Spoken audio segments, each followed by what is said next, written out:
دې وخت کې طاهر خان په انتهایی په ټرینډ باندې دی او ډېرې زیاتې ترقۍ نه وشوې. د ترقۍ منازل چې کوم دي نو هغه لا فلحال شروع دي، هغه لا رکاو شوي نه دي.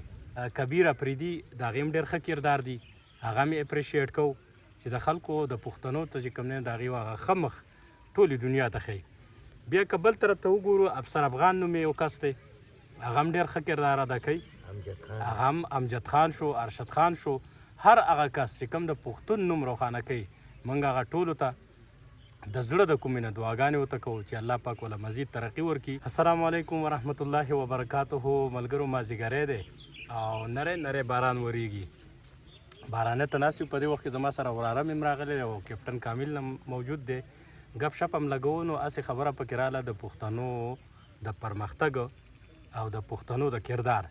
تاسو ته پته ده چې په سوشل میډیا باندې په دې وخت کې طاهر خان په انتهایی په ټرینډ باندې دی او ډېرې زیاتې ترقۍ نه وشوې. د ترقۍ منازل چې کوم دي نو هغه لا فلحال شروع دي، هغه لا رکاو شوي نه دي. ډېر زیات پرې خوشحاله شو د دې دپاره چې یو پښتون ورور په دې اوسنۍ معاشره کې یو ښه کردار ادا کړي او هغه پرمختګ وکړي او هغه د نورو خلکو دپاره مثال جوړ شي. تاسو هم پکار ده چې کم از کم په خپله معاشره کې داسې رول پلی کوئ چې یو مقام ته ورسیږئ. د دنیا 2 ورځې زندګي ده او په دې معاشره کې ښه رول پلی کوئ.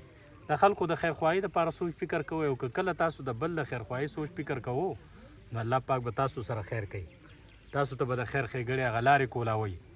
نو مبارکي ورته وایو طاهر خان بھائی ته چې الله پاک دې له مزید ترقي درکړي او څنګه چې ستاسو کردار دی تاسو باندې موږ فخر کوو. د پښتنو په هغه خلکو باندې کوم خلک چې د پښتنو دپاره یو اواز چوتی، یو کردار ولا ادا کوي او د پښتنو هغه نوم روښانه کوي.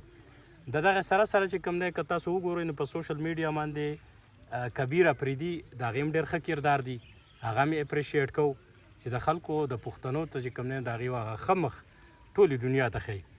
بیا که بل طرف ته وګورو افسر افغان نوم یې یو کس دی، هغه هم ډېر ښه کردار ادا کوي.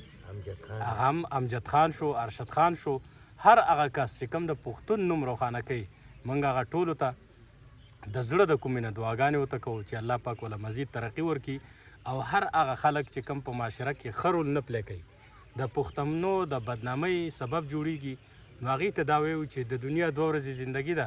که تاسو چېرته ښه کردار ادا کړی و خلک به هم په ښو باندې یادوي په قبر کې، خو که چېرته غلط کردار مو ادا کړی و او د چا سره مو څه یو داسې کردار ادا کړی و چې هغه ستاسو د بدنامۍ سبب وي نو تاسو به په قبر کې پراته یاستئ او خلک به ستاسو هغه بد به یادوي. داسې ده که نه؟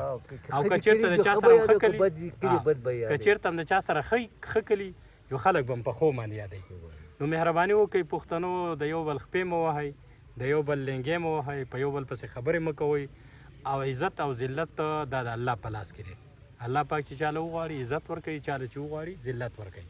داسې ده که نه؟ د دنیا په نقشو کې دا کامیابي نشته دی. کامیابي صرف او صرف د الله په دین کې ده او د الله په حکمونو کې ده او د نبي علیه السلام په طریقو کې ده. نو موږ چې څومره ګورو دغه طاهر خان بھائی دی ښه به د خپلو غریبانانو سره به مرستې هم کوي، د پښتنو سره به مرستې کوي. داسې ده که نه؟ او په خپله باندې په دین باندې چلیږي. د دې خلکو د کامیابۍ راز چې کوم دی که نه، راز یې دا دی چې دا د نورو دپاره د خیر ښېګړې سوچ فکر کوي. نو که ما او تاسو د یو بل لپاره د خیر ښېګړې سوچ فکر وکړو نو انشاءالله چې لرې نه ده هغه ورځ چې په هغه ورځ باندې به ما ته هم دغه د کامیابۍ چې کوم منزلونه دا به موږ توی کوو. نو موږ د خپل طرف نه طاهر خان بھائی ته ډېر زیات مبارکي وایو. ټول زموږ ټولو مسافرو ته ټول د زموږ سپیشل سلامونه. او بل دا شی دی چې طاهر خان بھائی ته موږ دغه سپیشل مبارکي ورته وایو د هغې په ټیکیار په پرانیستې باندې کومه چې په UK کې هغه وکړه او زما په خیال سره چې په ټوله دنیا کې به دغه د دوی چې دا کوم سټرګل دی، کوم کوشش دی دا به جاري وساري وي. الله دې وکړي چې ټول پښتانه په خپل مقصد کې کامیاب شي او د بل د کامیابۍ دپاره سوچ فکر ولري. موږ او تاسو له هم پکار ده چې د یو مسلمان سره ښېګړه وکړو او د دنیا 2 ورځې زندګي ده چې دا په ښه طریقه باندې ادا کړو چې د لاسو خپو نه د بل چا ته تکلیف ونه رسي. صحیح شو جي؟ او به دغه چند الفاظ هم وکړو د دې دپاره چې کم از کم طاهر خان بھائی ته او کیپټن صاحب وایي که څه کمی بیشی رانه پکې شوی نو د هغې ستاسو ټول نه معافي غواړو. خپله زندګي په ښه شان باندې تېروئ او د یو بل سره د خیر ښېګړې سوچ فکر کوئ. صحیح شو جي. الله مو ښاد او آباد ساته. دعاګانو کې مې یاد ساتئ. د خپل ځان خیال ساتئ. السلام علیکم ورحمت الله وبرکاتہ. د الله په امان.